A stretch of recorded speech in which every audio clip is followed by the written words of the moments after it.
إن الحمد لله نحمده ونستعينه ونستغفره ونستهديه ونعوذ بالله تعالى من شرور أنفسنا ومن سيئات أعمالنا. من يهده الله فلا مضل له ومن يضلل فلا هادي له، وأشهد أن لا إله إلا الله وحده لا شريك له، وأشهد أن محمدا عبده ورسوله. أما بعد، فإن أصدق الحديث كتاب الله تعالى، وخير الهدي هدي محمد صلى الله عليه وسلم، وشر الأمور محدثاتها، وكل محدثة بدعة، وكل بدعة ضلالة، وكل ضلالة في النار.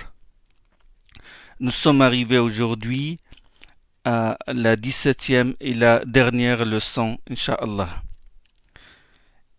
Ce sujet de l'imitation d'un savant, savoir le taqlid, ou la conformité à un madhab, le tamadhub, a un rapport avec un autre sujet, à savoir la question des licences, de ce qu'on appelle ar-rukhas. Le fait de suivre les licences des savants. Quand par exemple j'interroge un savant sur une chose, sur un problème que j'ai, et qu'il me dit c'est interdit, il donne le hukm, et que je demande à un autre, il me dit c'est permis, je suis la licence du deuxième. Et j'ai peur que certains ne se servent du taqlid et du madhabisme, et plus particulièrement le suivre aveuglément un savant hanafite ou le madhab hanafite, et nous l'imposent pour se permettre certaines choses, pour se dispenser de certaines obligations religieuses, pour trouver l'astuce pour se libérer de certains devoirs. Surtout aujourd'hui, avec le développement des moyens de communication, de l'internet, des chaînes satellites, on clique sur le site internet qu'on veut, on zappe comme on veut, sur la télécommande, et on change, comme on change de clip vidéo ou d'émission ou de film, on change aussi les chouyours. Dès qu'un cheikh ne nous plaît pas, bon, un simple mouvement du doigt, il disparaît. Oh, il est dur ce cheikh. Oh là là, on n'entend que haram, haram, haram. On n'entend jamais halal. Il interdit tout, lui. Subhanallah, comme si c'était lui qui légifère. Puis là, il zappe, puis il tombe sur un autre. Ah, celui-là est cool, là, il dispense les licences. Normalement, ce n'est pas la religion d'Allah qu'ils suivent, mais c'est la passion et l'humeur. Ils pensent qu'en remettant l'affaire à un mufti, ils se libèrent du devoir qui leur incombe, et ils n'encourent rien, ni blâme, ni reproche, ni châtiment de la part d'Allah. Pour s'autoriser quelque chose d'interdit, ils demandent à un savant qui dispense les licences, il leur donne la licence, ça y est, ils considèrent le mufti comme un obstacle qui va s'interposer entre eux et l'enfer. Et comme ils disent, celui qui suit un savant rencontrera Allah hors de tout reproche. Man qallada aliman laqiya Allah saliman. Il raconte ce hadith-là, il le répète toujours. C'est un hadith mawdoua, inventé de toutes pièces. Il n'a ni chaîne ni... Écoutez, chers frères et chères sœurs, il est du devoir de tout musulman de s'intéresser à sa religion, de veiller à ce que sa croyance, à ce que son dogme, à ce que son cœur soit saint et pur, de se maintenir sur la voie d'Allah, parce que c'est une question de paradis ou d'enfer. Les versets et les hadiths qui vont dans ce sens sont nombreux. Allah subhanahu wa ta'ala, il dit dans sourate Al-Imran: ô vous qui croyez, craignez Allah d'une crainte véritable, et ne mourrez surtout pas autrement qu'en étant soumis, qu'en étant musulman. ittaqullaha alladhina amanu ittaqullaha haqqa tuqatih wa la tamutunna illa wa antum muslimun. Sachez que dans les questions qui font l'objet de divergences entre les savants, la vérité est une. Et j'entends par divergence ici la divergence où les avis sont diamétralement opposés. C'est ce qu'on appelle khilaf at-tadad. Khilaf tadad, c'est-à-dire que tel mufti dit sur une affaire déterminée c'est illicite, et un autre il dit c'est licite. Ou l'un dit c'est permis et l'autre dit ce n'est pas permis. Ou un mufti ou un faqih dit c'est obligatoire et l'autre dit c'est licite. La vérité, sachez que la vérité chez Allah, est une. Quoi que les gens te disent ou t'apportent la fatwa qu'ils veulent, le jugement auprès d'Allah est stable. La fatwa du mufti ne modifie pas le jugement d'Allah subhanahu wa ta'ala. Qu'est-ce que doit faire le musulman? Il doit chercher le jugement juste. Il doit chercher la vérité. Vous allez dire le musulman ordinaire est incapable de comprendre les arguments scripturaires, le mode d'argumentation, etc.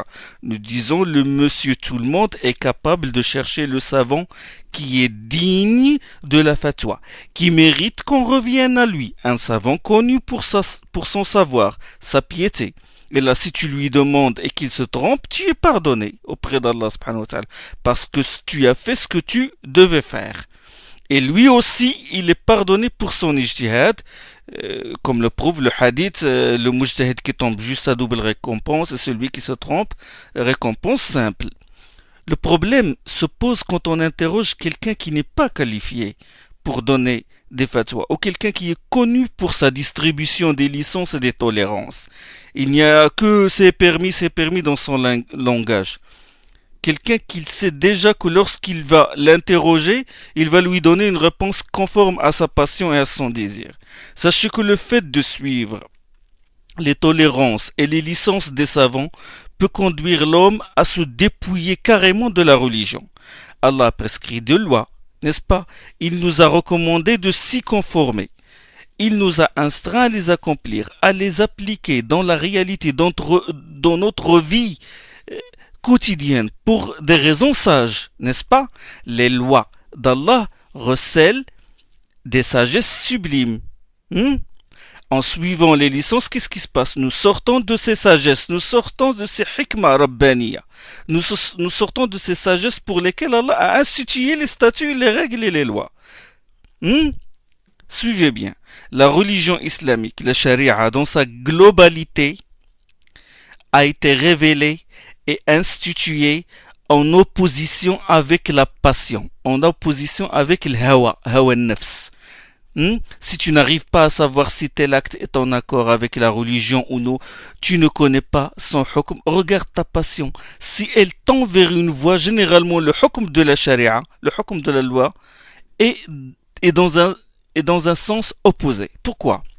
La religion a été, suivez-moi, la religion a été révélée pour libérer l'assujetti, pour libérer l'être humain du joug de la passion, pour le libérer de l'adoration de sa propre âme et de l'adoration de Satan, et le mener à adorer Allah, le Seigneur de l'univers. La religion a été instituée pour faire sortir l'homme des ténèbres de la passion à la lumière de la conformité à la voie d'Allah. Et c'est celle-là la vraie liberté. La passion peut être une divinité en dehors d'Allah, peut être une divinité adorée, elle peut même devenir une idole adorée en dehors d'Allah, comme Allah subhanahu wa ta'ala dit dans Surat al-Furqan. Il a dit: n'as-tu pas vu celui qui prend sa passion pour une divinité? Serais-tu disposé à en être le garant?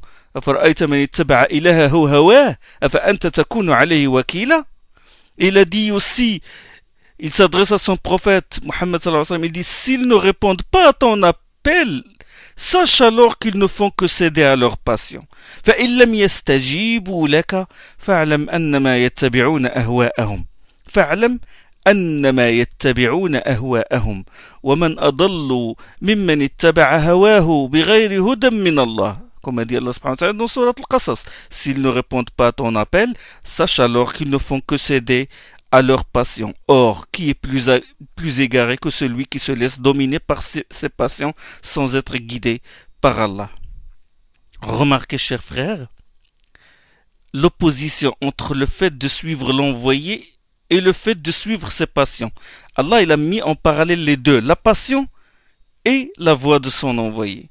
Il a dit dans Surat al-Ma'ida: wa anihkum baynahum bima anzal Allah wa la tattabi' ahwa'ahum. Juge entre eux d'après ce qu'Allah a fait descendre, ou d'après ce qu'Allah t'a révélé, et ne suis pas leur passion. Il y a donc le jugement d'Allah, et à l'opposé, qu'est-ce qu'il y a? La passion. Suivre les tolérances et les licences peut conduire le serviteur à se dispenser des obligations religieuses. L'homme qui suit les licences, qu'est-ce qu'il fait? Il cherche dans chaque mas'ala, dans chaque affaire, le hukm le plus tolérant, le plus léger, le plus facile. Qu'est-ce qui est facile à faire? Quelle est la fatwa qui lui autorise un acte interdit? Et il continue à accumuler les licences jusqu'à se dispenser complètement des devoirs religieux. Par exemple, quelqu'un prend la licence d'un savant que les chants accompagnés de musique, le musiqa, que les chants accompagnés de musique sont licites. Et Ibn Hazm et Abu Hamid al-Ghazali, d'autres, ils l'autorisent. Mais c'est une erreur. C'est un avis qui n'est pas solide. Voilà une licence. Puis là, la question de la aura, par exemple, de la nudité, à savoir les parties du corps que la religion considère qu'il est indécent de montrer, ce qu'on appelle la aura, il va trouver une licence que la cuisse de l'homme n'est pas une aura, qu'on peut la dévoiler. Et là, qu'est-ce qu'il va faire? Il va se balader en short dans la rue, et puis là, un autre savant va lui autoriser la cigarette de fumer. Bon, il y a même des pseudo-savants en Égypte qui ont autorisé de fumer le jour du Ramadan. Il dit cela ne rend pas le jeûne et ça date pas de longtemps, hein. Ça a fait une polémique en Égypte. Et il a sorti des preuves, hein. Et il a sorti des arguties fallacieuses, des shubuhat, comme quoi la fumée n'est pas un corps, c'est de l'air, ça passe par les poumons. Voilà, il prend cette rukhsa, cette personne, il dit bon, c'est halal de fumer. Bon, la question de la barbe, bon, un savant va lui autoriser de la raser complètement. La barbe est juste une sunna, il va lui dire. Et question par exemple de la drogue, l'herbe qui se trouve au Yémen, ce qu'on appelle le qat. Vous connaissez le qat? C'est de la drogue. Il y a des savants au Yémen qui l'autorisent. Bon, qu'est-ce qu'il va faire? Il va mâcher cette herbe-là. Bon, c'est de la drogue. La prière en commun, c'est un devoir d'obligation strict pour l'homme. Là, il va trouver une licence chez un mufti qui lui dispense de la salat al-jama'a. Et il va trouver un autre mufti qui lui autorise le mariage temporaire, nikah al-mut'a, qui est chez les chiites. Ainsi, il se mettra d'accord avec une fille qui lui plaît et va l'épouser pour une demi-journée ou le week-end, surtout le week-end, ou la période, les congés. Le week-end parce que le lundi, il va travailler, donc le délai se termine le lundi. Il faut qu'il s'amuse, hein. Et puis bon, il va trouver d'autres fatwas, il va chercher la fatwa des gens de l'Koufa qui autorisent le vin, qui est extrait des dates, parce que à une certaine époque, dans le premier siècle, certains savants de l'Koufa en Irak autorisent le vin extrait des dates, nabid, c'est ce qu'on appelle nabid. Il va bien se saouler avec le vin extrait des dates. Il ne va pas boire le vin extrait du raisin. C'est haram, mais il va boire le vin extrait des dates parce qu'il a une rukhsa pour ça. Et il va consommer le nabid. C'est très intéressant les rukhas des savants. Bon, les transactions à base d'usure, riba.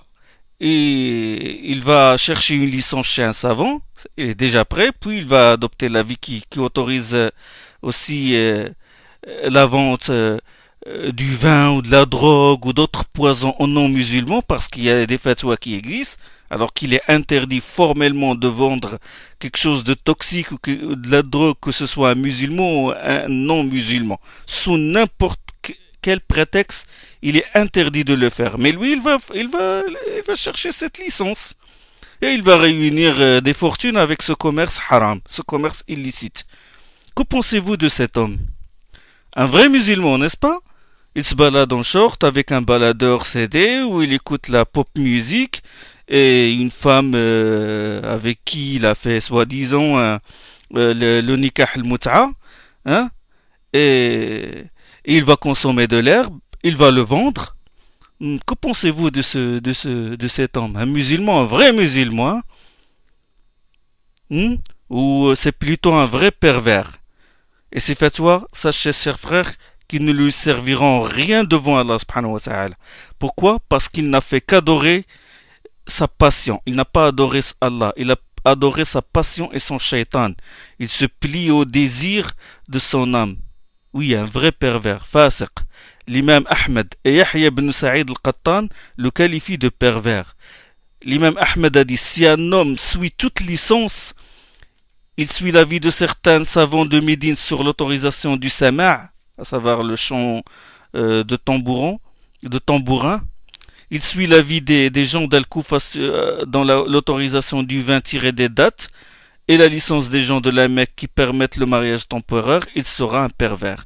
قال لو أن رجلا عمل بكل رخصة بقول أهل المدينة في السماع يعني الغناء وبقول أهل الكوفة في النبيذ وبقول أهل مكة في المتعة لكان فاسقا. Ça, vous le trouvez dans le Musawwada de Al Taymiyyah. Le Musawwada a été écrite par la famille d'Ibn Taymiyyah. Ibn Taymiyyah, rahimahullah, son père et son grand-père. Ibn Abd al-Barr al-Maliki, de même qu'Ibn Hazm et al-Baji et Ibn Salah, ils ont dit même qu'il y a unanimité des savants sur l'interdiction de suivre les licences des savants.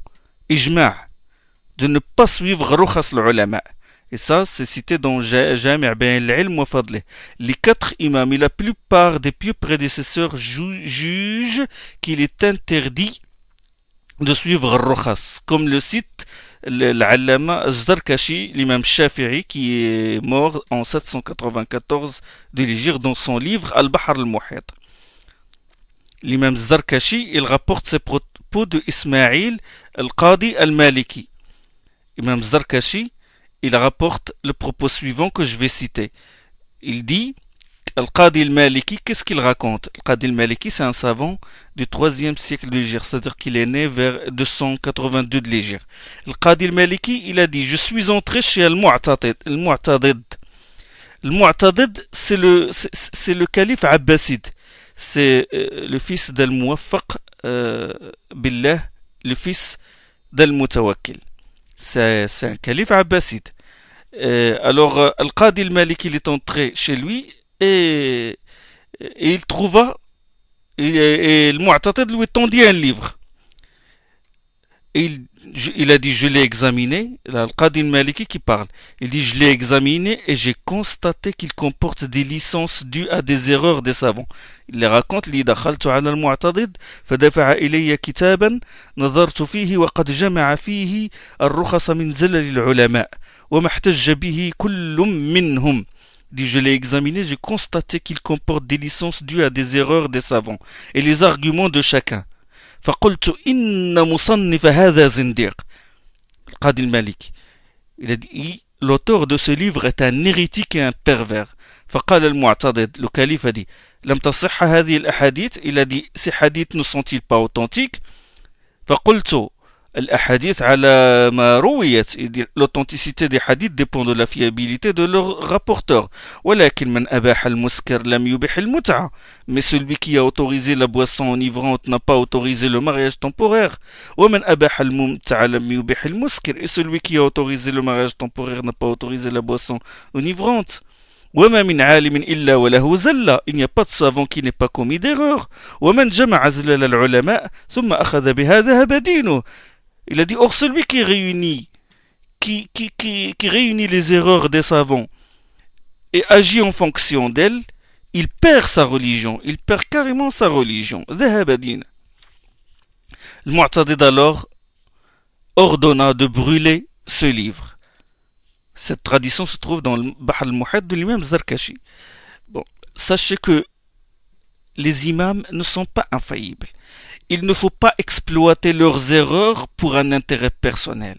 D'ailleurs, nos pieux prédécesseurs ont mis en garde contre l'erreur des savants. Omar ibn Khattab, il l'a dit dans une tradition, ثلاث يهدمن الدين زلة العالم وجدال المنافق بالقرآن وأئمة مضلون. Il a dit 3 choses détruisent la religion.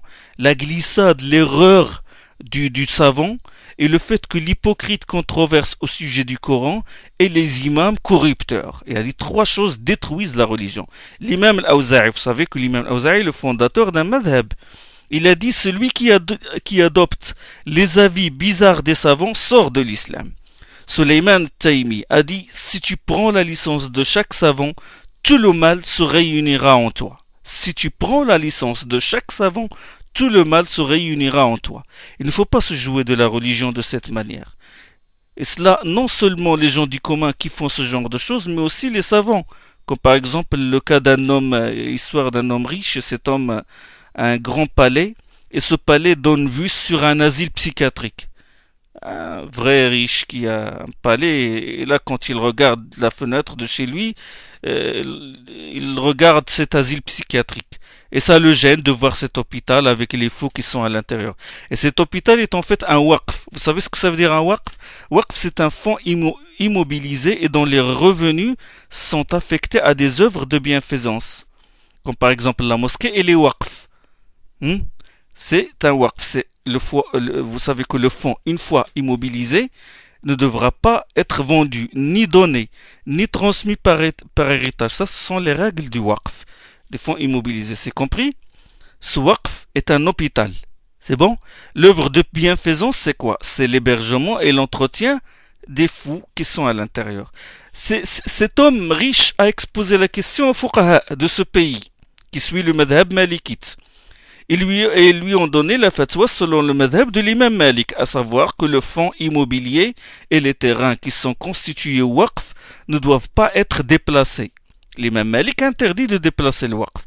Et là, un faqih est intervenu et a dit « Ah, les savants orientaux soutiennent qu'il est permis de déplacer le waqf. » Qu'est-ce qu'il a voulu? Il a voulu se rapprocher de cet homme riche par une fatwa qu'au fond de lui-même, il ne la considère pas conforme à la religion.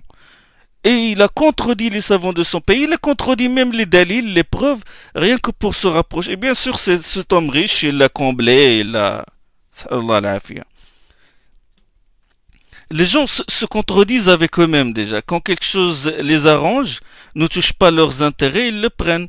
Comme par exemple le fait de passer les mains sur des chaussettes déchirées lors des ablutions. Ils disent « Oh, le grand savant l'autorise, Cheikh Al-Uthaymin, il l'autorise. » Mais quand il s'agit de faire une opération à base d'usure comme al-riba, ou d'acheter une maison par intérêt, là ils oublient l'Uthaymin et ils cherchent un autre savant parce que ça ne les arrange pas.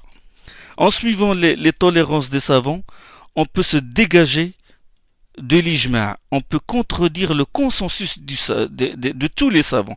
Si jamais on suit tous les rokhas, on peut carrément casser l'ijma'. Imaginez quelqu'un qui suit un avis des savants qui dit que dans les ablutions, il faut se contenter de passer les mains mouillées sur les pieds nus. Parce qu'il y a les chiites le font, mais certains sunnites eux aussi, bien que l'argument n'est pas solide, bien sûr.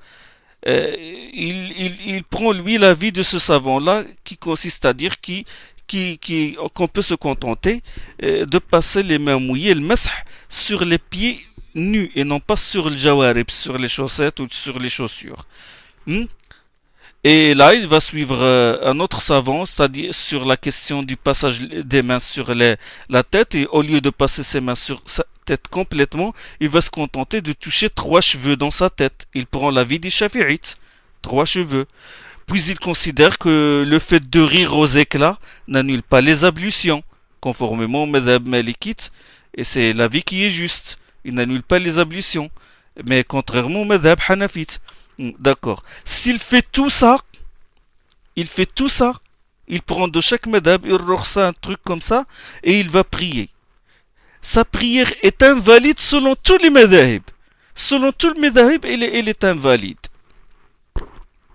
Passons maintenant aux excuses, aux arguties, aux shubuhat de ceux qui suivent les licences et les tolérances. Bon, ils disent écoutez, Allah a dit, dans Surat Al-Hajj, Allah ne vous a pas imposé de gêne dans votre religion. Ma ja'ala alaykum fi ad-dini min haraj. Allah ne nous a pas astreint des obligations gênantes. Et ils disent aussi, bon, le prophète sallallahu alayhi wa sallam a dit, rendez les choses faciles et ne les rendez pas difficiles. C'est en plus un hadith rapporté par Al-Bukhari et Muslim. Bon, comment répondre à ces shubuhat-là? C'est, certes, la charia se fonde sur la facilité. Ça, c'est clair. Elle se fonde sur la facilité, la simplicité, sur la tolérance. C'est une législation rendu aisé par Allah subhanahu wa ta'ala. D'accord? D'accord? Mais cette facilité est gérée par la religion et non pas par les désirs personnels et la passion. La facilité de la loi ne signifie pas que tu légifères pour toi-même et que tu choisisses les avis et les statuts selon tes désirs, que tu joues des lois d'Allah à ta guise, tu prends ce que tu veux, tu jettes ce que tu veux. La facilité de la religion signifie qu'Allah ne nous impose pas ce que nous n'avons pas la capacité de faire. Dans les situations de gêne et de difficulté, Allah nous rend la tâche facile et allège pour nous les obligations, comme par exemple quand tu es en voyage, pendant le mois de Ramadan, tu as le droit de manger, la prière à 4 rak'a se raccourcit, elle devient à 2 rak'a. Celui qui est incapable de prier debout, il prie assis. S'il est incapable de prier assis, il prie allongé ou sur le côté. S'il a mal aux yeux et qu'un ophtalmologue intègre lui dit que la prosternation nuit à ses yeux ou aggrave sa maladie, la religion lui permet de ne pas se prosterner, de faire juste un geste par la tête ou le corps. S'il n'a pas les moyens, il est incapable physiquement de faire, par exemple, de faire le pèlerinage, il en est dispensé. C'est celle-là la facilité de la religion. Une religion dont la facilité obéit à des critères légaux. Mais comprendre par la facilité de la religion qu'on peut jouer avec les lois d'Allah à notre guise et qu'on peut choisir parmi les avis des savants, les avis étranges et erronés, et on adopte comme on adopte ces avis comme un acte qui nous rapproche d'Allah, comme un acte d'adoration ou comme un acte légal, non, ce n'est pas vrai. C'est interdit. La difficulté et les peines qui sont prises en considération sont les difficultés et les peines qui sont déterminées par la religion.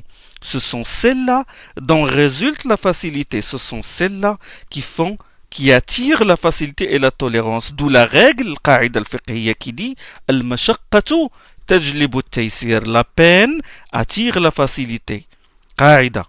Quant à la peine qui contredit la passion, c'est une peine qui n'est pas prise en considération. Quelqu'un qui nous dit écoutez, moi ça ne m'arrange pas de me réveiller pour la prière de l'aube, c'est difficile. Cette difficulté, bien sûr, n'est pas prise en compte par la religion. Et il faut qu'il fasse effort sur lui-même et se réveille. Ou il dit il m'est pénible de faire les ablutions chaque fois. L'eau me gêne, je vais faire juste le tayammum. Alors qu'il est en bonne santé, on dit non, cette difficulté n'est pas prise en considération religieusement. Tu dois faire tes ablutions avec l'eau, puisque l'eau existe et tu es en bonne santé, c'est bon. Tu ne fais pas le tayammum. Ou il dit, il m'est pénible de jeûner à midi, j'ai faim. C'est pénible. Non, non, non, non, non. La faim n'est pas une excuse. Si la personne est malade ou âgée, le cas de la femme enceinte, la femme qui allait, d'accord, il leur est pénible de jeûner, dans ce cas, oui, ils peuvent manger. Mais le fait d'avoir faim comme tout le monde, non, non, non, non. Donc c'est cela le critère de la difficulté. Une autre chouba, ils disent, écoute, pourquoi toutes ces histoires et ces complications? Le prophète sallallahu alayhi wa sallam n'a pas dit la divergence au sein de ma communauté est une miséricorde. Il n'a pas dit que la divergence entre les savants de ma communauté est miséricorde. D'abord, ce hadith n'est même pas un hadith. Ce hadith n'a ni tête ni queue. Je ne dis pas que c'est un hadith faible, parce qu'au moins le hadith faible, il traîne avec lui une chaîne de rapporteurs. Il y a quand même des rapporteurs. Mais là, ce n'est même pas un hadith. C'est ce que les savants muhaddithines disent, la asla lahu. Il n'a pas de chaîne de rapporteurs. Les savants du hadith ont galéré pour trouver ne serait-ce qu'une seule chaîne de rapporteurs.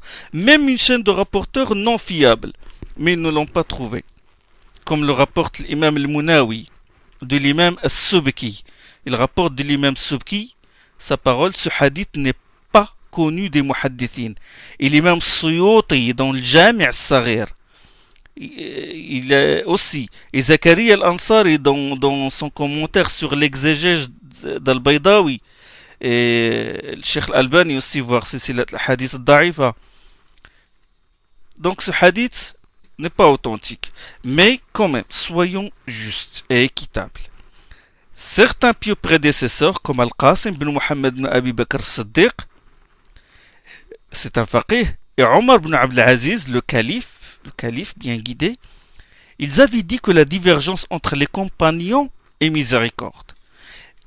Il y a donc divergence et divergence, irtilaf et irtilaf. D'accord? Comme a dit l'imam Shafi'i dans Risala. L'imam Shafi'i il a détaillé ce point-là dans son livre des Usul Fiqh Risala. Il a dit il y a la divergence qui est miséricorde et la divergence interdite. Il a dit à propos de la divergence interdite, il a dit toute question à laquelle Allah a assigné un argument sous forme de prescription textuelle explicite, soit dans son livre, soit dans une sunna exprimée par la bouche de son prophète, la divergence à leur sujet ne saurait être licite pour toute personne qui en a connaissance. C'est bon? Et il a donné les preuves de ce qu'il a avancé, à savoir la parole d'Allah. Les gens du livre ne divergèrent qu'après que la preuve leur fut parvenue. وَمَا تَفَرَّقَ الَّذِينَ أُوتُوا الْكِتَابَ إِلَّا مِنْ بَعْدِ مَا جَاءَتْهُمُ الْبَيِّنَةُ dans Sourate Al-Bayyinah. Et il a argué aussi de la parole d'Allah. Et ne soyez pas comme ceux qui se divisèrent et divergèrent au sujet de la vérité après que les preuves leur furent parvenues. Sourate Al-Imran. وَلَا تَكُونُوا كَالَّذِينَ تَفَرَّقُوا وَاخْتَلَفُوا مِنْ بَعْدِ مَا جَاءَهُمُ الْبَيِّنَاتُ. Allah a blâmé l'ikhtilaf dans les questions où les preuves claires sont établies. Je termine la parole de l'imam Shafi'i. Il a dit Allah a blâmé l'ikhtilaf dans les questions où les preuves claires sont établies. Donc, qu'est-ce que veut dire l'imam Shafi'i? Il a dit ceux qui se sont divisés et ont divergé après que les preuves évidentes leur sont parvenues, ceux-là sont blâmés. Pourquoi? Parce qu'ils ont commis des injustices et des transgressions. Mais ceux qui ont fait des efforts pour connaître la vérité et ont divergé à cause de ça, ils ne sont pas blâmés. Et on considère cette divergence comme une miséricorde. Et c'est cette divergence qui existait entre les compagnons, radiallahu anhu. La divergence entre les compagnons est miséricorde. Parce qu'ils étaient sur une voie saine et tolérante. Ils ont ouvert la porte de l'ijtihad. Ils ont permis à leurs successeurs de faire des efforts d'initiative personnelle et d'essayer de déduire les hukms. Et s'il y a divergence, ils ne doivent pas se gêner. C'est ça la miséricorde qui réside dans la divergence entre les compagnons. Et donc, s'il y a divergence entre les tabi'in et les autres, leurs successeurs, ils ne doivent pas se gêner. Et la menace divine qui est énoncée dans le verset « Ne soyez pas comme ceux qui se divisèrent et se divergèrent » ne s'applique pas sur eux. N'est-ce pas? Donc, imaginons qu'entre les compagnons, il n'y a pas eu d'irtilaf. Imaginons ça. Qu'il y a aucun irtilaf entre les compagnons. Leurs successeurs seront dans la gêne. Ils vont faire des efforts personnels et vont tomber dans des divergences et vont être gênés à cause de cela. Cela peut même les bloquer. Et ils cesseront même de se prononcer et de donner des fatwas à cause de cela. Mais ce khilaf-là, il leur a permis, puisque les successeurs ils disent les compagnons sont tombés dans certaines divergences, donc ce n'est pas grave. Ça prouve que ce khilaf-là, il est pris en considération, il est toléré. Ibn Taymiyyah donne une explication fine au khilaf qui est miséricorde dans Majmou' al-Fatawa, le volume 14. Il a dit parfois la divergence de point de vue sur un hukm est miséricorde pour certaines personnes. Parce que la divergence voile le hukm. Il le voile. La divergence, quand il y a khilaf, les gens du commun ou certaines personnes se disent « Oh, nous ne savons pas, nous ne connaissons pas le hukm parce qu'il y a khilaf là-dessus. » Donc ça le voile. Et il a dit, et il se peut que l'apparition de ce hukm leur cause de la gêne et de la difficulté. Ce qui est chose qui est pénible pour eux. Il a dit cela rentre dans le contexte de la parole d'Allah. Ô vous qui croyez, ne posez pas de questions au sujet desquelles qui, si elle vous était rendue manifeste, vous causerait du tort, dans Surat al-Ma'ida. Et Ibn Taymiyyah a donné l'exemple du marché où on étale toutes sortes de produits. Il a donné un exemple. Il a dit le cas du marché où on étale toutes sortes de produits, les aliments, les boissons liquides, les huiles, les vêtements, etc. Il dit, il se peut que certains produits exposés à la vente soient usurpés ou volés, mais l'acheteur n'est pas au courant. Donc s'il achète ces produits-là, il n'encourt aucun blâme et aucun péché. Parce que tous ces produits sont, en général, sont en principe tous licites. Tant qu'il ne connaît pas le hukm de ces produits, il demeure licite. Contrairement au cas de celui qui connaît le hukm, qui sait que cette marchandise a été volée, il n'a pas le droit de l'acheter. N'est-ce pas? Donc l'irtilaf qu'on peut considérer comme miséricorde, c'est celui-là. Et il y a aussi l'irtilaf, un autre irtilaf qu'on peut considérer comme une miséricorde, c'est l'irtilaf qui offre une diversité de points de vue, qui offre une variété. C'est ce qu'on appelle irtilaf tanawwu'. Le tanawwu'. Comme par exemple les variations qui existent entre les formules de l'adhan et de l'iqama. Vous savez qu'il y a les formules de l'adhan, il y a variation. Ibn Mahdoura, il y a l'adhan de Bilal, de Ibn Mahdoura, de Ibn Maktoum. Donc, l'iqama aussi. Et chaque madhab, il a adopté une formule précise. Les variations aussi entre les formules du tashahhud. Il y a le tashahhud d'Ibn Mas'ud, d'Ibn Abbas, de Omar, de Aïcha. Donc, il y a toute une variété. Ça nous laisse un champ libre, ça nous laisse la voie vaste, c'est-à-dire toute une gamme de choix entre toutes ces formules-là de tashahhud et toutes ces formules d'adhan et de l'iqama. Il y a aussi divers modes d'accomplissement de la prière du danger, salat al-khawf. Il y a aussi diverses invocations de l'ouverture, ad'iyat al-istiftah. Avant, c'est-à-dire quand on fait takbirat al-ihram et qu'on fait un dua, puis on entre dans la fatiha, il y a différents duas.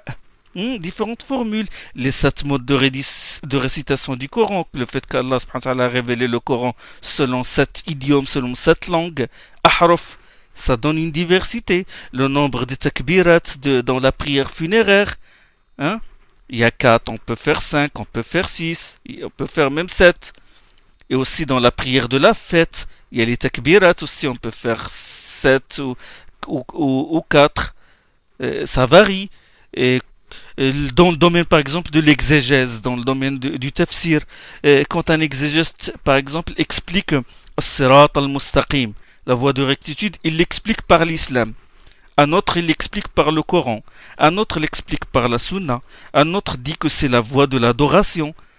Donc ça, il n'y a pas de contradiction, il n'y a pas d'opposition entre ces points de vue. Donc c'est un khtilaf rahma, ça te donne une variété et toutes ces explications sont valables.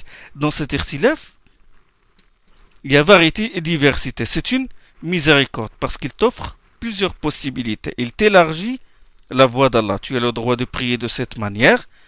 Tu as le droit de prier de telle autre manière. Tu peux faire l'invocation de l'ouverture de la prière de telle manière ou de telle autre manière. C'est d'ailleurs cela qui fait la beauté de notre religion. C'est cette richesse que notre religion offre et cette diversité. Notre religion n'est pas monolithique. Elle n'est pas routinière. Elle n'est pas rigide. Notre religion est vivante, tolérante. Elle offre une diversité de choix. Notre religion est large. D'accord? Et on ne doit pas aussi la borner et la limiter à un madhab et la réduire à un savant. Donc, du moment que tous ces points de vue désignent une seule vérité, ils sont acceptés. Comme les noms d'Allah subhanahu wa ta'ala. Allah, il s'appelle Rahman, Rahim, le Malik, le Quddus, mais tous désignent une seule vérité, lui exalté soit-il, subhanahu wa ta'ala. Quant à la divergence, qui est due à l'attachement inconditionnel à un madhab, à l'imitation servile, au culte de la personnalité, à la passion, à l'intérêt personnel, au refus catégorique de revenir sur son avis, même s'il se fonde sur des arguments vains et des hadiths faibles, voire mensongers, par la simple raison qu'il est l'avis de son imam, au refus d'adopter l'avis qui se fonde sur des preuves évidentes, cette divergence n'est pas une miséricorde. Cette divergence, au contraire, c'est un adab. C'est le khilaf adab. C'est ce khilaf qu'Allah a condamné dans le Coran et a voué ceux qui s'y livrent à l'enfer. Quand il a dit « Et ne soyez pas comme ceux qui se divisèrent et divergèrent après que les preuves leur furent parvenues, ceux-là auront un châtiment terrible » dans Surat Al-Imran. Et il a dit subhanahu wa ta'ala, c'est à ceux-là aussi qu'Allah s'est adressé quand il a dit « Obéissez à Allah et à son envoyé. Et ne vous disputez pas. Car la dispute vous fera perdre votre courage et refroidira votre résolution. Obéissez à Allah et son envoyé et ne vous disputez pas car la dispute fera perdre votre courage et refroidira votre volonté, votre résolution. Cette divergence qui a divisé la communauté musulmane, au point que le Hanafite ne prie que derrière le Hanafite, le Shafi'ite ne prie que derrière le Shafi'ite. Dans une seule mosquée, il y a 4 mihrab. Cette divergence est châtiment et un mal. C'est cette divergence qui a causé la colonisation de la plupart des pays musulmans et leur sous-développement d'ailleurs, et qui a bloqué l'ijtihad. C'est ce khilaf qu'Allah subhanahu wa ta'ala a accepté de sa miséricorde quand il a dit dans Surat Hud, ils persistent dans leurs différends à l'exception de ceux à qui ton Seigneur dispense sa miséricorde. Surat Hud. وَلَا يَزَالُونَ مُخْتَلِفِينَ إِلَّا مَنْ رَحِمَ رَبُّكَ. Et il a accepté ceux qui jouissent de sa miséricorde de ceux qui entrent dans le khilaf. Donc ce khilaf-là est condamnable. Donc la question du khilaf a besoin d'être détaillée. Il y a khilaf et khilaf. Le khilaf, il faut savoir une chose, n'est pas un argument d'autorité. Et il n'est pas une hujja. C'est-à-dire que nul n'a le droit de prendre l'ikhtilaf comme un prétexte pour s'autoriser quelque chose d'illicite ou pour interdire quelque chose de licite. Ce n'est pas une excuse. Il cherche l'avis étrange qui ne se fonde sur aucun hadith authentique ou aucune règle solide et que la plupart des savants réfutent. Et quand on lui dit suit le dalil, suit l'argument, il répond oh l'ikhtilaf est une miséricorde. Les gens du commun, qu'est-ce qu'ils font? Ils cherchent des prétextes pour justifier les péchés qu'ils commettent et pour se dispenser de certaines obligations. Et quand on leur apporte les preuves de leurs erreurs, ils disent le prophète sallallahu alayhi wa sallam a dit ikhtilaf ummati rahma. C'est bizarre, ils apprennent par cœur ce hadith. Ajib, hein? Il y a des hadiths authentiques et clairs, ils ne les apprennent pas. Et là, ils ne ratent pas un seul mot. Ikhtilaf ummati rahma. Alors que c'est un hadith inventé. Ajib. Ils argumentent, ils objectent. Et quand on leur apporte un hadith qui prouve qu'ils ont tort, un hadith clair, là ils font l'ignorant, ils jouent le muqallid. Ils jouent le muqallid servile. Ah moi je ne sais pas, je suis pas capable de comprendre le hadith. Peut-être que c'est une métaphore. Hein? Peut-être qu'il est rapporté, c'est un hadith ahad, où il faut revenir au savant, je ne sais pas. Là il fait le bête, il fait l'idiot. Mais quand c'est pour appuyer sa rukhsa, là il rapporte le hadith ikhtilaf ummati rahma. Il est clair. La hawla wa la quwwata illa billah. La passion, rien que la passion. Ce fléau ne date pas d'aujourd'hui. Il est ancien. Regardez ce que dit l'imam Shatibi, al-Maliki, al-Gharnati. Il est mort en 790 de l'Hégire. Ce grand savant qui est mujaddid dans le domaine, dans la science des usul, l'auteur du Muwafaqat et de Kitab al-I'tisam, il a dit وقد زاد هذا الأمر على قدر الكفاية حتى صار الخلاف في المسائل معدودا في حجج الإباحة.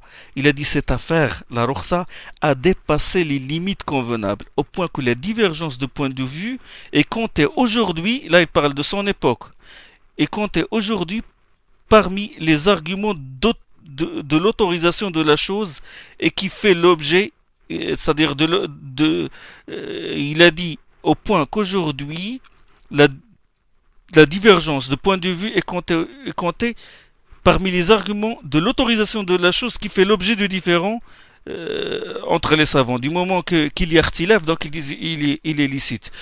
Et il a dit فربما وقع الإفتاء في المسألة بالمنع. Il a dit quand parfois on énonce au sujet d'une question une fatwa prohibitive, فيقال لما تمنع. On nous réplique pourquoi tu juges que c'est interdit. لما تمنع والمسألة مختلف فيها فيجعل الخلاف حجة في الجواز لمجرد كونها مختلفا فيها. Il dit que parfois on énonce au sujet d'une question une fatwa prohibitive, on nous réplique pourquoi tu juges que c'est interdit alors que la question fait l'objet de divergences entre les savants. Faisons ainsi l'ikhtilaf de l'ikhtilaf comme un argument de l'autorisation de la chose pour le simple fait qu'elle fait l'objet de divergences entre les savants. ويقول أي المخالف, il dit dans la page suivante dans son livre Al-Muwafaqat, il dit le contest à propos du contestataire, il dit la divergence est miséricorde. Et peut-être qu'il blâmera violemment celui qui s'est attaché à la vie célèbre, ou la vie qui est en accord avec la preuve scripturaire, avec la révélation, ou la vie le plus solide aux yeux des savants qui examinent minutieusement les traditions et les doctrines. وربما صرح صاحب هذا القول بالتشنيع على من لازم القول المشهور أو الموافق للدليل أو الراجح عند أهل النظر. Il dit peut-être il blâmera sévèrement celui qui s'est attaché à la vie célèbre ou la vie qui est en accord avec Dalil ou la vie le plus solide aux yeux des savants qui examinent minutieusement les traditions et les doctrines et que la majorité des musulmans adoptent. ويقول لقد حجرت واسعا. Et il dit tu as rendu étroit ce qui est large. وَمِلْتَ بِالنَّاسِ إِلَى الْحَرَجِ. Il a dit de cette manière tu as mis les gens dans une situation gênante. وَمَا فِي الدِّينِ مِنْ حَرَجِ. Or la religion n'impose aucune gêne à l'homme. وَمَا أَشْبَهَ ذَلِكَ. Il raconte des arguties de ce genre. Il décrit rahimahullah la société dans laquelle il vivait. Il dit que les gens sont devenus moins scrupuleux. وَقَلَّ الْوَرَعِ بَلْ كَادَ يُعْدَمْ. Il a dit la société dans laquelle je vivais, il a dit les gens sont devenus moins scrupuleux. Et il y a plus de désirs concupiscents qui se sont multipliés. Tout le monde se hasarde à émettre des fatwas exactement comme notre époque. Aujourd'hui, pour prouver que les gens suivent leur passion, quand ils veulent connaître le hukm sur une question, ils ne vont pas interroger un savant connu pour sa piété sans savoir. Qu'est-ce qu'ils disent? Ils disent ce n'est pas la peine de l'interroger, nous savons déjà ce qu'il va dire. Ah bon? Vous savez déjà ce qu'il va dire? Subhanallah. يقول الله جل وعلا بل الإنسان على نفسه بصيرة ولو ألقى معاذيره. Allah subhanahu wa ta'ala il dit l'homme sait ce qui s'agite en lui-même, même s'il se répand en excuses, même s'il dit des excuses, il sait ce qu'il fait comme péché. Dans leur fort intérieur, ils savent que l'acte qu'ils veulent entreprendre est illicite. Ce sujet des licences, des rukhas, est en étroite relation avec le taqlid et le tamadhub, parce que la plupart de ceux qui soulèvent ce problème sont les muqallidin, les imitateurs, et ceux qui s'attachent inconditionnellement à un madhab. Ils controversent et ils contestent. Ils protestent contre quiconque leur reproche leur laxisme et leur tolérance extrême dans l'adoption des licences des savants sans aucun critère. Ils exercent une sorte de pression psychologique du genre qui tu es pour t'opposer au grand imam, est-ce que tu es plus savant que lui, plus pieux que lui, ne reconnais-tu pas le mérite de ces grands imams? Et ils n'ont que cette oppression psychologique, ils n'ont pas d'argument solide. Que ce genre ils jouent à ce jeu-là. Et tout ce que je dis depuis le début réfute leur agruti et leur shubuhat. Alhamdulillah, nous avons le consensus des savants, y compris de l'imam, dont ils se réclament sur l'interdiction de suivre les licences des savants. L'infaillibilité n'appartient qu'à notre prophète sallallahu alayhi wa sallam. Tout le monde peut se tromper, tous les savants, y compris les savants peuvent se tromper. Il a rapporté qu'Omar ibn Khattab a dit, comme j'ai dit tout à l'heure, il y a trois choses qui détruisent la religion: l'erreur du savant, le fait que l'hypocrite se serve du Coran pour controverser et les imams corrupteurs. Et il est rapporté également qu'Ibn Abbas a dit malheur aux disciples des faux pas des savants. Souvent d'ailleurs, on impute aux imams des paroles qu'ils n'ont pas dites, sans parler des interprétations erronées de leurs propos. Il y a des disciples qui disent que l'imam Abu Hanifa a dit telle chose, et donc cela implique nécessairement telle chose, comme la prononciation de la formule marquant l'intention talafuz bin niyya qu'ils attribuent à l'imam Shafi'i. Ils disent que l'imam Shafi'i, il soutient la thèse qui dit qu'il faut prononcer niyya, la formule marquant l'intention. Ils attribuent ça à Shafi'i. Mais qu'est-ce qu'il a dit l'imam Shafi'i à propos de la prière? Il a dit innaha laysat kas-siyam wa la yadkhulu fiha ahadun illa bi dhikr. Il a dit la prière n'est pas comme le jeûne et on ne peut entrer en prière qu'en faisant le dhikr. Le dhikr ici, comme a dit Ibn al-Qayyim dans I'lam Muwaqqi'in, c'est le takbir de sacralisation. Si tu as takbir, tu dis Allah Akbar, tu entres dans la prière. Contrairement aux jeunes, tu ne vas pas dire un dhikr. Mais certains shafi'ites, qu'est-ce qu'ils ont compris? Ils ont compris le dhikr par la prononciation d'une formule marquant l'intention. Ibn Qayyim rahmallah, il a dit comment imaginer Shafi'i recommande quelque chose que le prophète sallam n'a pas fait, ne serait-ce qu'une seule fois. Le prophète n'a jamais prononcé la niya. Aucun de ses compagnons ne l'a fait. Et eux, ils attribuent ça à l'imam Shafi'i. Chers frères, quel est l'acte cultuel que le prophète sallallahu alayhi wa sallam pratiquait régulièrement? La prière, bien sûr. Il pratiquait la prière quotidiennement, jour et nuit. Durant toute sa mission, il priait jusqu'à sa mort.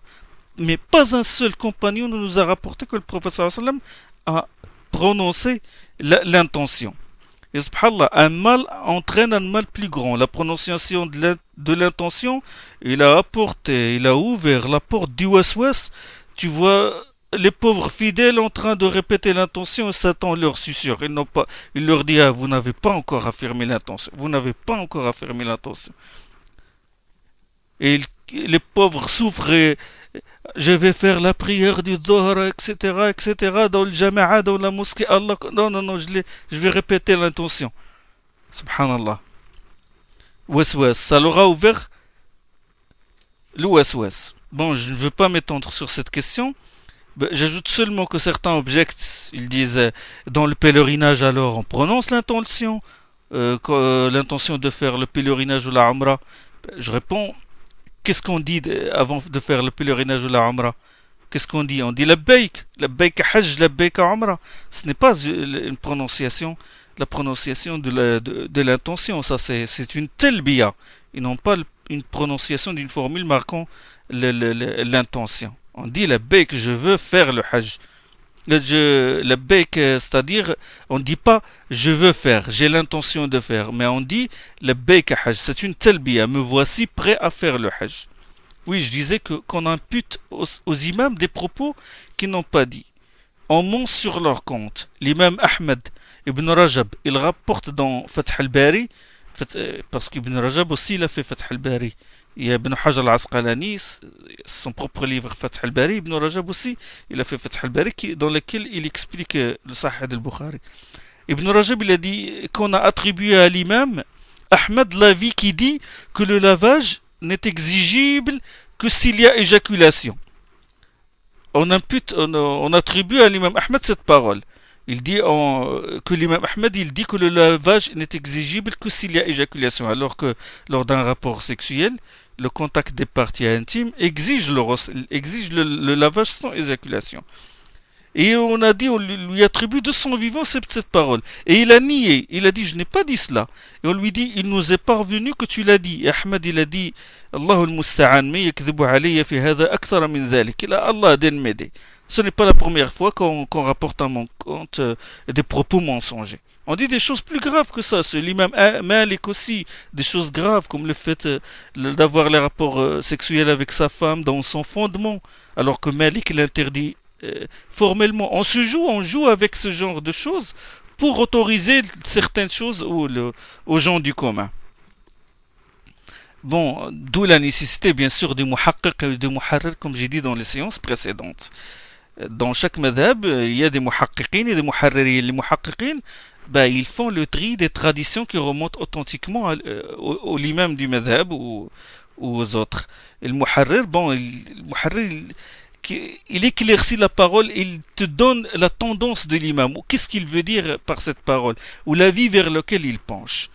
Bien sûr, il y a d'autres justifications des adeptes des licences. Ils disent le fiqh est affaire de présomption, et puisqu'il n'est que conjecture et que tous les savants conjecturent, donc rien n'est sûr. Alors moi, je peux choisir l'avis que je veux. Et comme je vous l'ai dit dans les leçons précédentes, cette shubha est étrangère à l'islam. Elle a été introduite par les théologiens qui s'inspirent de la philosophie grecque. Autre shubha, ils disent, est-ce que tout mujtahid est dans le vrai ou un seul est dans le vrai? Donc, ceux qui voient qu'il est permis d'adopter les licences et les tolérances des savants sans restriction jugent que tout mujtahid est dans le vrai auprès d'Allah, qu'il tombe juste dans le hukm.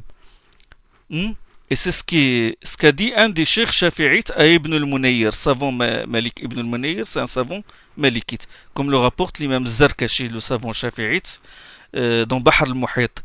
Ce cheikh a dit à Ibn al-Munayir, qu'est-ce qui empêche de suivre les licences alors que nous soutenons que tout mujtahid est dans le vrai, sans identifier exactement lequel est dans le vrai, que tout cela fait partie de la religion d'Allah et que tous les savants sont des prédicateurs qui appellent à la voix d'Allah.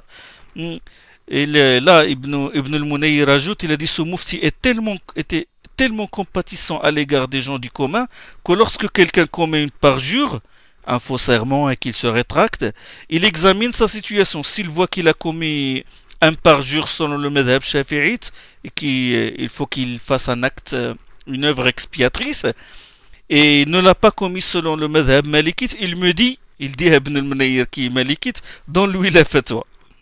Et comme j'ai dit, la vérité est une auprès d'Allah, et elle n'est pas nombreuse. Un seul mujtahid est dans le vrai, un seul. Celui dont la vie est en accord avec le Coran et la Sunna, c'est celui-là qui est dans le vrai. C'est ce que soutiennent les 4 imams et la plupart des savants. Le professeur sallam a dit, si un juge donne sa sentence en exerçant son ijtihad et tombe juste, il aura droit à une double récompense. S'il juge en exerçant son ijtihad mais se trompe, il aura droit à une seule récompense. C'est bon? Donc un seul est dans le vrai. Cette shubha, tout mujtahid est dans le vrai, c'est une shubha qui a été introduite par qui? Par les Mu'tazila. Elle a été adoptée par les Ash'a'ira comme Abu al-Hasan al-Ash'ari, al-Baqillani et d'autres. Et cet avis est faux. Comme le dit le savant Abu Ishaq Shirazi. Ces shubha a été apportée par les Mu'tazila. Attention, ces shubha sont utilisées aujourd'hui par les muftis. Ils se fondent sur ces shubha. Pour vous dire que cela ne date pas de longtemps. Il ne faut pas... certains vont se dire qu'est-ce qu'il a à nous raconter, à nous parler des Mu'tazilites alors que c'est une secte révolue. Je dis non, le Mu'tazilisme existe aujourd'hui. Les chiites sont des Mu'tazilites dans le dogme, et dans le monde sunnite aussi il y a des Mu'tazilites. Ils adoptent beaucoup d'idées des Mu'tazilites anciens. Ils critiquent les compagnons comme Abu Huraira, comme Al-Nazam al-Mu'tazili, Abu al-Hudayl al-Allaf. Les anciens Mu'tazilites aussi critiquent Abu Huraira, eux aussi ils le critiquent. Ils remettent en cause l'authenticité de Sahih al-Bukhari, de Sahih Muslim. Aujourd'hui ils le font. Ils mettent en avant la raison par rapport à la religion. Ils soumettent les textes de la révélation à leur intellect. Enfin, ce n'est pas la raison claire, mais juste à leur passion, comme les Mu'tazilites d'ailleurs. Il donne une autre définition de l'ijma', il exagère dans l'utilisation du qiyas, ils font ce qu'on appelle le qiyas abusif, ils rejettent les hadiths ahad, ils disent que le fiqh est affaire de conjecture, ils ressuscitent toutes les arcuties fallacieuses des mu'tazilites anciens, comme la shubha que je viens de citer, à savoir tout mujtahid est dans le vrai. L'un d'entre eux qui s'appelle Mohammed Hosni Uthman, un Égyptien, il a écrit un livre, Idées progressistes dans la pensée islamique. Et dans ce livre-là, Idées progressistes, le titre, Idées progressistes dans la pensée islamique. Il a réuni dans ce livre tous les avis aberrants et marginaux des savants. Il y a réuni toutes les erreurs des savants. Et l'un des cheikhs de l'Azhar aussi, au 19e siècle, c'est-à-dire fin du 13e siècle de l'Égypte, il y a un siècle, Mustafa al-Marari, il a dit au conseil de droit, c'est-à-dire quand ils ont voulu changer la charia d'Allah, il a dit mettez n'importe quelle loi que vous considérez qu'elle correspond à l'intérêt général et à la réalité aujourd'hui, et je suis prêt à élaborer sous forme d'un avis d'un des avis des quatre madhab ou d'autres madhab. Je suis prêt à lui donner un vêtement madhabiste, à lui donner un caractère normatif, un caractère religieux. Les fatwas bizarres qu'on entend aujourd'hui, quand les pseudo-mouftis les mettent, ils les appuient sur des preuves. Mais quelles preuves? Des shubuhat. Soit une interprétation falsificatrice d'un texte, soit un avis erroné d'un savant, soit ils appliquent une règle juridique sans restriction, sans respecter ses critères. C'est comme ça, ils se basent sur des choses comme ça. Donc il ne faut pas s'étonner par la suite quand vous entendez qu'un moufti autorise de fumer la cigarette au jour du ramadan ou d'autoriser l'imama de la femme ou qu'elle a le droit de présider la prière des hommes, de serrer la main à une femme étrangère, voire de l'embrasser, hein. Ils oublient ces mouftis-là qu'ils parlent au nom d'Allah. Ils signent à la place d'Allah. Donc en cas d'irtilaf, je le dis, je le répète, il faut revenir au Coran et à la Sunna, à l'avis qui est proche d'un texte révélé. Allah a dit, si vous vous disputez au sujet de quelque chose, remettez l'affaire à Allah et à l'envoyer si vous êtes croyant à Allah et au jour dernier. Cela vaut mieux et c'est ce qu'il y a de meilleur comme retour aux sources. Dans Surat An-Nisa, فَإِن تَنَازَعْتُمْ فِي شَيْءٍ فَرُدُّوهُ إِلَى اللَّهِ وَالرَّسُولِ إِن كُنتُمْ تُؤْمِنُونَ بِاللَّهِ وَالْيَوْمِ الْآخِرِ ذَلِكَ خَيْرٌ وَأَحْسَنُ تَأْوِيلًا. Aux musulmans de craindre Allah, d'éviter les fatwas étranges qui suscitent l'étonnement. Certains fatwas suscitent l'étonnement même du commun des gens. Les gens ils ne connaissent même pas le mode d'argumentation ni les madhab, mais musulmans illettrés, incultes, sait que cette fatwa elle est étrange, elle est bizarre, elle n'est pas conforme à la religion. Le prophète sallallahu alayhi wa sallam il dit Da' ma yuribuka ila ma la yuribuk. Laisse ce qui t'apparaît douteux au profit de ce qui ne l'est pas. Et il a dit sallallahu alayhi wa sallam Inna al-halal bayyin wa inna al-haram bayyin wa baynahuma umurun mushtabihat la ya'lamuhunna kathirun minan nas. Les choses licites sont bien évidentes et les choses illicites sont bien évidentes. Entre les deux, il y a des choses équivoques que beaucoup de gens ignorent. فَمَنِ اتَّقَى الشُّبُهَاتِ فَقَدْ اسْتَبْرَأَ لِدِينِهِ وَعِرْضِهِ. Ainsi, quiconque se met à l'abri des choses équivoques préserve sa religion et son honneur.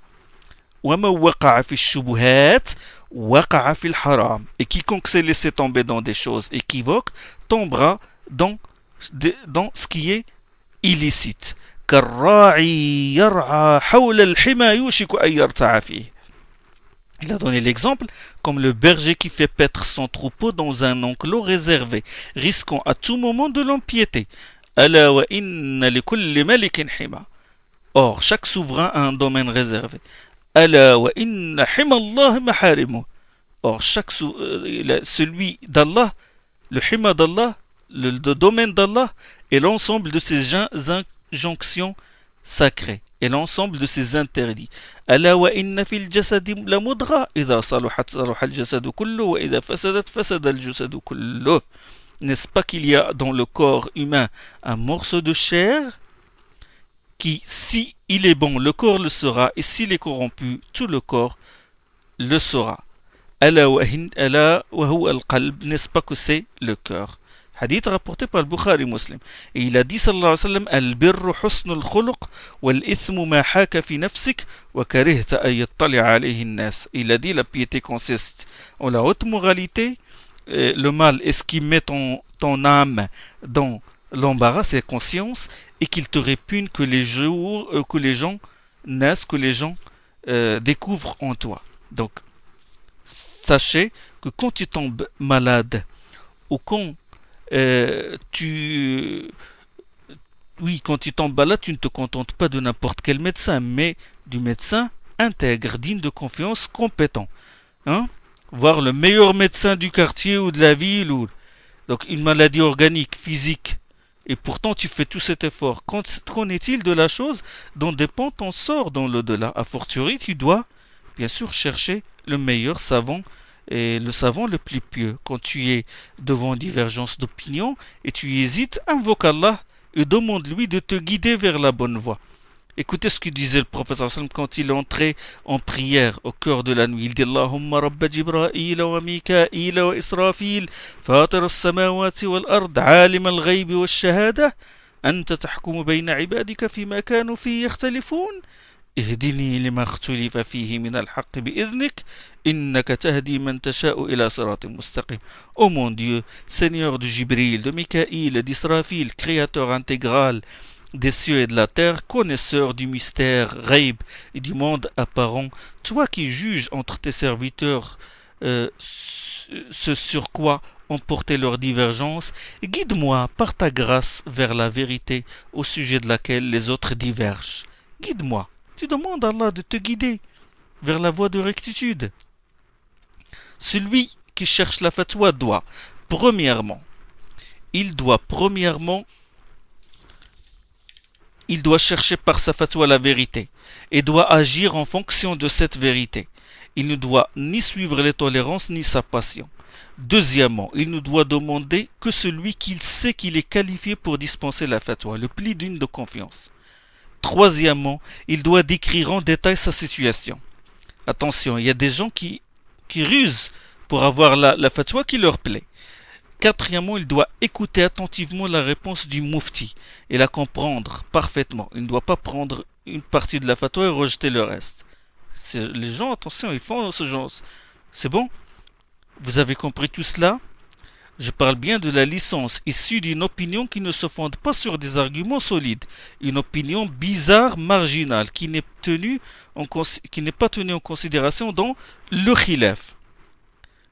Si la licence en question a un bien fondé, écoutez bien, si par contre la licence en question a un bien fondé dans la religion et que le besoin de cette rukhsa se fait sentir, et cette rukhsa, elle repousse une difficulté que la religion considère comme une difficulté et qu'elle ne ferait pas un chemin vers un acte préjudiciable ou un acte illégal, et si celui qui interroge son âme accepte cette rukhsa, c'est-à-dire que ça ne lui pose pas de problème de conscience, dans ce cas, oui, dans ce cas, il peut prendre cette rukhsa.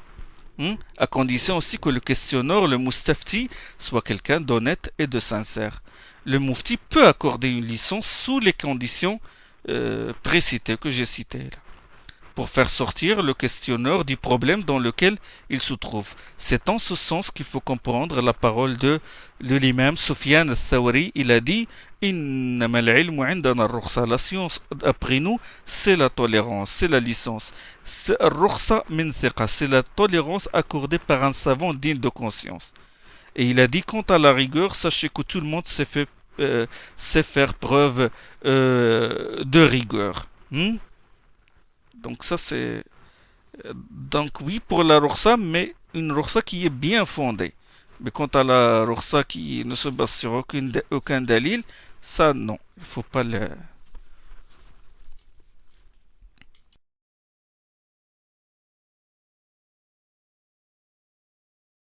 Bon, ainsi se termine cette série de leçons. Bon, j'espère que quiconque a entendu ces leçons-là en tire profit.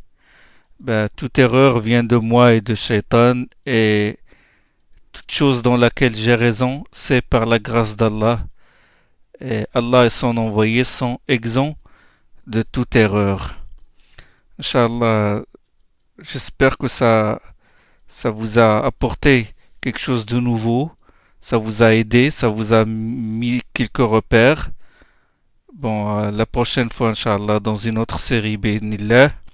سبحانك اللهم بحمدك أشهد أن لا إله إلا أنت أستغفرك وأتوب إليك